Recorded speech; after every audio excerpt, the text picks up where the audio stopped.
You're binging the series, aren't you? That's why you're watching episode 6. Welcome back to Mudwalkers. My name is Chris. And yes, this is part 6 of our series responding to Jeff Pollard's book, Christian Modesty and the Public Undressing of America. If you haven't seen the previous episodes, of course, go back and watch those to get the fullest context. And of course, the fullestest context you could get is to go and read Jeff's book for yourself. So I have a link to the free PDF version of Jeff's book in the description of this video. Please do go and read that. It's a pretty short read. If you're an astute reader, you can probably read it in an afternoon. Sort of an average reader or a lower level reader, you can probably read it in a week or two. So it's really, really short. If I am skipping over important material in Jeff's book, let me know in the comments. If I am misrepresenting Jeff's points, let me know in the comments. I want to know, Jeff wants to know, I'm sure my audience and his audience want to know. So if you find mistakes, let me know in the comments and I will try to fix them if I think that your points are compelling. God created beaches. They are a beautiful part of his creation. The splendor of the sand, the waves, the sun reflect the glory of their maker. So you're not going to argue that we should conceal them? Are you saying that seeing the beauty and splendor of God's creation is a good thing? What about the most splendorous and glorious thing, arguably the most beautiful thing God ever created? Human beings. Indeed, we are the only thing that we know of for sure is made in God's image. Wouldn't that be the most glorious thing that we know of? Human beings? But you're going to argue that we should conceal this thing that God made, which is arguably the most glorious thing he ever made. But these other things that God made, these lesser creations like beaches, oh, those we should leave open for everyone to see. They're good, beautiful creations of God. Okay. Sure, yeah. The atmosphere of the beach not only justified nakedness, but became a new theater of eroticism, whose lure was too intoxicating and seductive for most human beings to ignore. A few pulpits decried the obvious moral outrage of the new mentality, but they were soon silenced, rarely to be heard from again. The rush to the beach opened the door for justifying public nakedness. This quote is a little bit funny, Jeff, because obviously we're not actually talking about complete nakedness, we're talking about swimsuits. If we were talking about nakedness, we'd be talking about nude beaches, and those are a rarity in the country thanks to people like Jeff. So we're not talking about actual nakedness, I think. You keep using the word. I don't think it means what you think it means. And I think it's unfortunate that he refers to nakedness as seductive and alluring, when I've found, well, I can agree with him that swimsuits are often very alluring. And seductive, you might even say, designed to be so, but the human body I've found to be much less so. It becomes very normal. It's a lot easier to have a normal mindset where no one's wearing any clothes at all than where people are wearing all of these skimpy swimsuits. You kind of had to be there. It's something that you really can't, that in my experience, people often seem unable to really grapple with that until they see it for themselves. I didn't believe it until I saw it firsthand. So it's not like I blame you per se, but that is how it works. One of the reasons why the body itself without adornment is not as much of a problem as swimsuits is that most people look like most people. I mean, you go to a shopping mall, you go to Walmart, you go to a football game. That's the kind of people you're going to see at a nude beach or a naturist resort. Just normal looking people. People with a little extra weight around the middle, people with bags under their eyes, women with saggy breasts. There's nothing wrong with those things. It's just that you can't expect it to be a bunch of supermodels at the naturist resort. That's just not how life works. It's a bunch of regular, normal people who look like regular, normal people. Now granted, in naturism, there occasionally are really exceptionally attractive people. I've had the good fortune to cross paths with some of these people sometimes. It's a beautiful thing to see the great things that God has made in his creation, right? Like beaches. It's a pleasure to talk to a person with a beautiful face, an attractive man, an attractive woman, someone with good hair, someone with a nice suit on, someone who drives a nice car. These are cool to see. So when you meet an especially attractive person in naturism, it's a neat experience, like seeing a nice car. But you don't have this sort of automatic, like, sexual response to seeing an attractive person in naturism. looks like a person. That's what a human being looks like. So you make eye contact, you talk about cheeseburgers or football or whatever you're going to talk about, and you move on with your life. Psychic vampires stealing the energy from the kids. Wow. Love for the beach and the undressed life is so deeply embedded in modern American culture that to question its propriety is thought to be the height of legalistic Pharisaism, a return to puritanical killjoyism. Nevertheless, even modern fashion historians rightly observe that swimming is a social provocation, an edge that may allow for slightly naughty, covertly sensuous behavior. In fact, those who in the 19th century saw the beach as a place of indulgence and arid iniquity were not entirely wrong. Jeff, try telling that to the soccer mom who goes out to a secluded beach by herself with her little kids to go and collect seashells with no one else around. You seem to present this as if it's this universally lustful phenomenon. Like this is what the beach is for in the modern day. This is what swimsuits are for. It's for lust. Try telling that to young parents who just want to take their little kids out to the beach and splash in the water. Okay? It doesn't actually work like that a lot of the time. Now, granted, there are naughty elements on textile beaches. Not going to argue with that.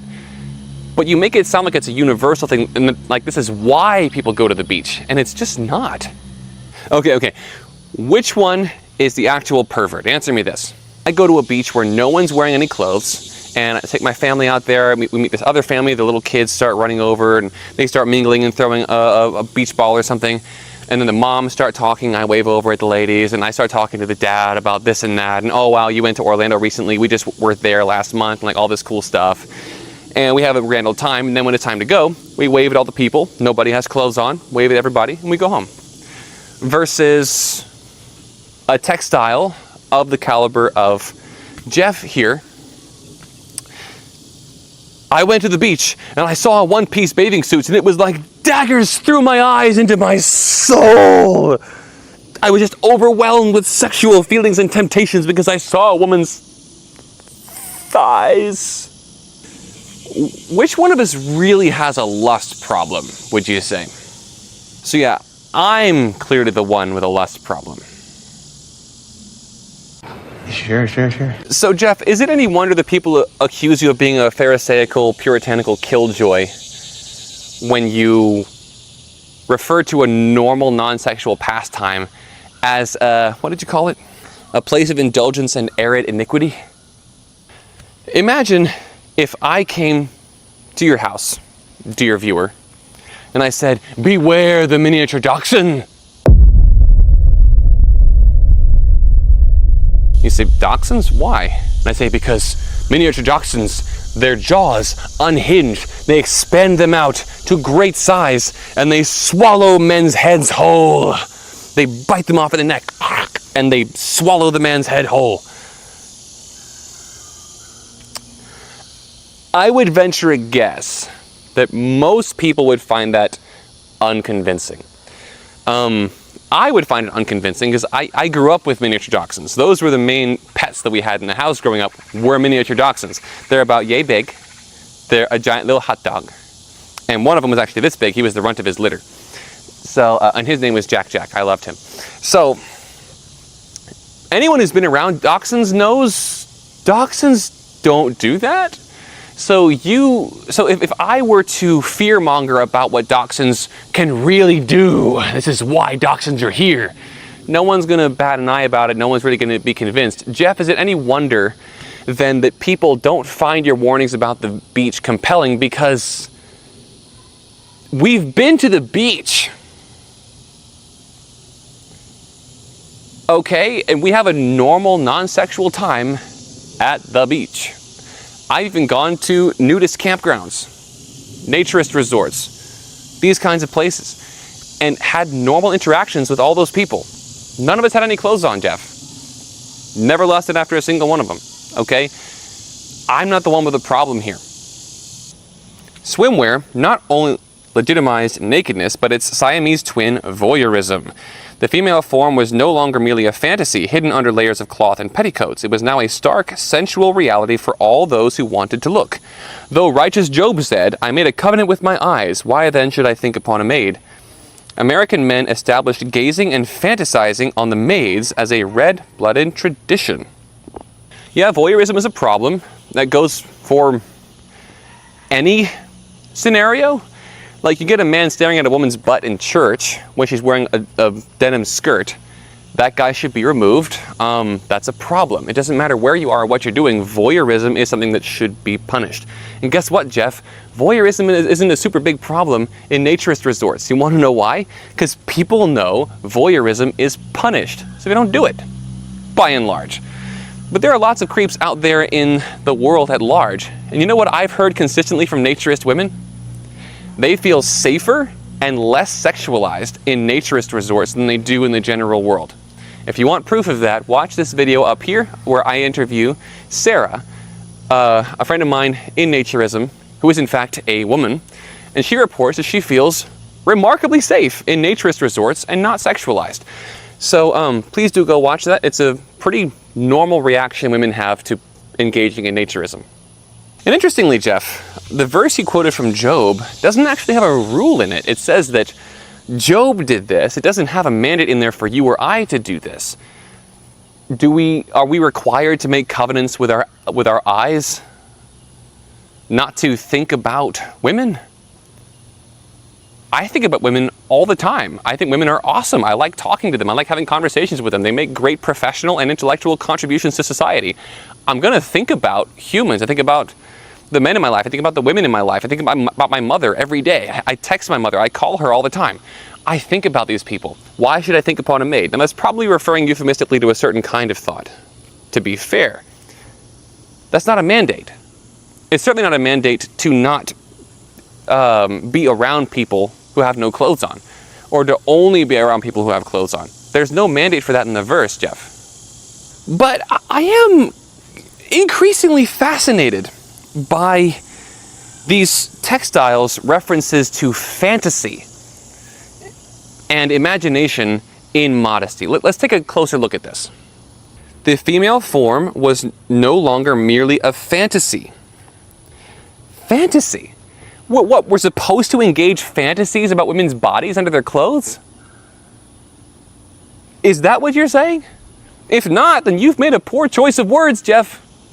Why is this your choice of term? And what's funny is, isn't his whole criticism here that it's no longer a fantasy? Then he says, when women wear these revealing swimsuits, it allows men to engage in gazing and fantasizing on the maids as a red-blooded tradition. If you can see it, it's not a fantasy. I can see this stick, Jeff. It's not a fantasy. I'm not fantasizing about it. It's just a stick. I can see it. You don't have to fantasize about something that's right in front of you. So is it a fantasy or is it not? So what I'm going to say here to steelman Jeff's position is, it's an odd choice of words. That's all. And if you're wearing clothes to increase the mystique and fantasy around your body, isn't that like the opposite of modesty? Isn't modesty all about moderation and not drawing attention to yourself? Making yourself more mystique, more mysterious, is calling attention to yourself. So if you want to be modest in the sense of being moderate and not drawing attention to yourself, how about you don't make yourself look uglier than you are with your clothes? You don't make yourself look prettier than you are with your clothes. You just appear as you are. It seems to be the most moderate thing, is just to be yourself, to not wear clothes. So the most modest and humble thing to do is to not have clothes on.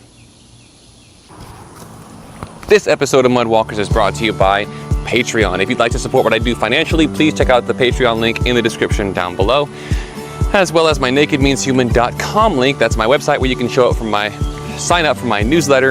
If YouTube deletes my entire channel without notice or reason again, then you can use that newsletter to stay in touch with me and find my new channel that I'll be making for Mudwalkers content in the future after that. On Patreon, you're not just going to support what I do, but you can also get early access to all my mainline content, videos like this one, as well as lots of Patreon exclusive content, things like cooking videos, travel vlogs, World Naked Bike Ride videos, World Naturist Resort tours, and behind the scenes content of the movies that I'm in. Yes, I've begun to appear in naturist films. Yeah, Patreon's cool. Check it out. Let's get back into the video. Oh, and the Zoom call. We also have a monthly Zoom call depending on your level of support over there on Patreon. Check that out as well. If Christians are unaware that the world sees the beach this way, erotically, they need to wake up. The lost man generally sees the beach as the theater of the body. In other words, at the beach you can see more of what you cannot legitimately see anywhere else: live, naked flesh. Not only that, it's actually packaged to make it more erotic than most total nudity would be.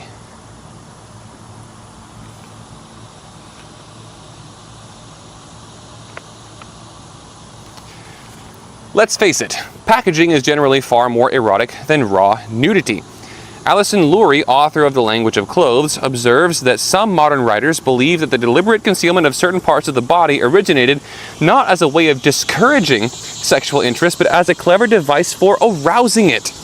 According to this view, clothes are the physical equivalent of remarks like, "I've got a secret."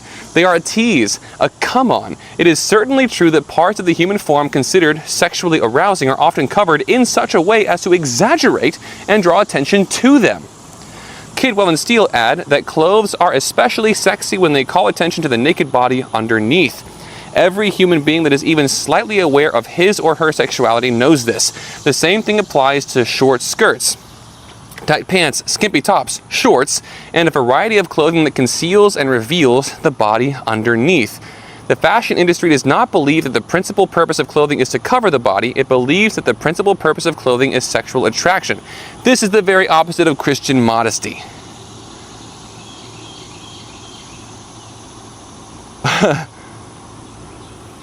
The deliberate concealment of certain parts of the body originated not as a way of discouraging sexual interest, but as a clever device for arousing it.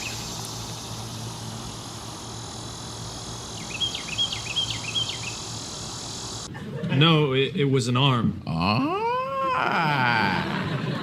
Did he slap you 5?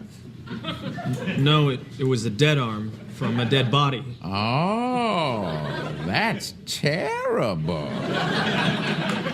You seem kind of psyched. No, I'm bummed.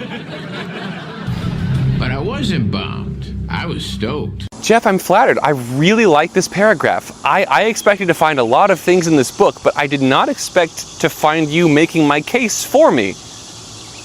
I like your quote here. I've got a secret. I've got a secret. People are drawn to spicy details, like gossip in the workplace, right? Gossip at the office. What's one of the juiciest openings you can get in gossip? Hey, listen, no one is supposed to know this, but listen, this is a total secret. You can't tell anyone, but it's a secret. It's something you're not supposed to see, not supposed to know. That's one of the most attractive things you can possibly tell someone, is that it's a secret. I was a youth minister for a few years there, and we were going through Genesis chapter 3, and the question inevitably arises, why did Adam and Eve show such interest in the forbidden tree? So to illustrate this, the first thing I did when I walked into Sunday school to teach the high school class, I sat down across from everybody, and they were sitting on chairs and couches and whatnot. I said, all right, one thing I want you guys to know before we start today's lesson. That couch, nobody look under there. None of you, for any reason, you're not allowed to look under that couch. Nobody look under there, don't look. We're going to go through the lesson, but nobody look under the couch. Don't pick up the flap, don't look under there, don't go over there, don't look under that couch. The whole time I was talking, you want to know what happened to their demeanors? Their attention was increasingly directed toward the couch. And they were increasingly jittery as they looked around at each other to try and figure out, why doesn't he want us to look? Why? It was a secret. Before I was even done talking, one of the ringleaders in the high school group ran over to the couch, threw open the flap and looked. There was nothing under there. That wasn't the point. So when you tell young people their entire adolescence, often the highest libido moment of their lives, you tell them, don't look, for the love of God, don't look. Are we really that surprised that they looked, Jeff? This is basic human psychology. People like secrets. You want to make something more interesting? Make it more mysterious. That's how human psychology works. So yeah, Jeff, I I really, really like this paragraph. Because again, you're making my case for me. The human body is less enticing than the gift wrapping and secrecy that we put around it. So thank you. I think you made a really good point here. It's sad but true. The great dichotomy is alive and well today, and it resides in the minds of a staggering number of pastors and youth leaders. They believe that this arena of legitimized nudity is the ideal place to teach impressionable young men and women the faith of God's elect and the acknowledging of the truth which is after godliness. How can this be? Well, Jeff, we have some examples in Scripture of how God set things up for spiritual instruction. The original way that God did this, the original setting that God put in place for human learning was the Garden of Eden. What were people wearing in Eden again? That's right, nothing. So the way that God originally set it up was that when people were learning about God's truths, they weren't wearing clothes at all in His presence. So I'm going to go with God's method. There's no rule against it in the Bible, as you've already said. So why not do it God's way, the way that God originally designed? I mean, that's the image of God on full display. There are few things in this universe that are as perfectly symbolic of God as His own image. I mean, it's literally called, we're literally called the image of God. So yeah, we represent Him in a very special way. So covering up that representation with all this cloth to promote spiritual instruction kind of strikes me as counterproductive. Because isn't the whole point of instruction to reveal God's truth and God's glory? Well, how exactly are you accomplishing that by concealing His image? I don't get that one. So I get not everyone is ready to have clothes-free Bible studies. But I think it's a good aspiration for us to have in our lives to try to get to that point. If you haven't gone to a Bible study where there are no clothes, you are missing out. There really is something special about that. It's not even about what you can or can't see. It's about the state of being, if that makes any sense. There's more of a sense of togetherness and community that way, I find. And it's difficult to explain why. I have a whole video about that concept right up here. But there's something to that I think shouldn't be underestimated. There are many possible explanations for this confusing phenomenon. Time and space will only allow for a few. Some who claim to be men of God are simply unregenerate, that is, not true Christians, and will therefore relentlessly fight to clothe fleshly pleasures in the robes of religion.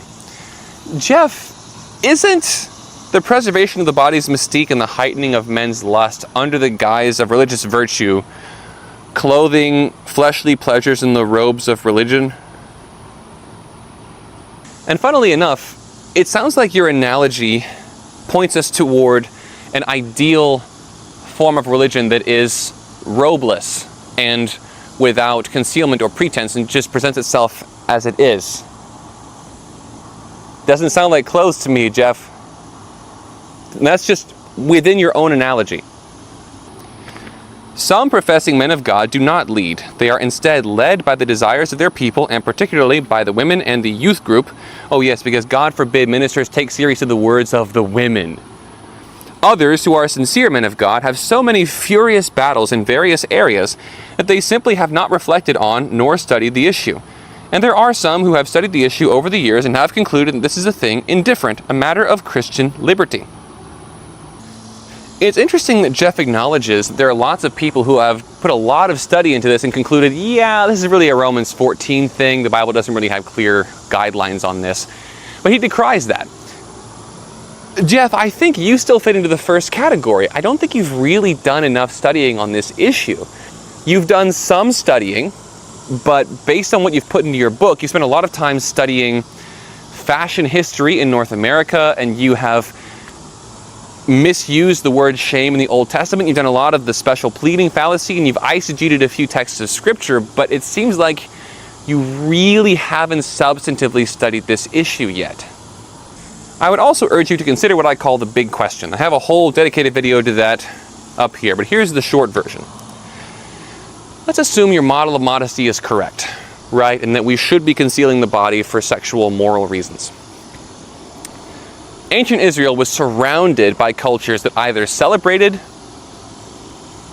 nudity or treated it as an uninteresting fact of life. So Israel was surrounded by all these cultures, and let's say that nudity really is as evil and harmful as you say. And the rule is really not that complicated. Never ever allow anyone of the opposite sex to see your, insert anatomical term, except for necessary hygienic or medical interventions. It's not super complicated. You could put that in a paragraph in Leviticus, have it reaffirmed in the New Testament, and then this debate wouldn't exist, Jeff. It just wouldn't. There is no black and white command in the Bible on this issue. It just doesn't exist. The big question then is this. If it is so evil and so pervasive across the Old Testament, and if it's so easy to state and restate, then why didn't God say it?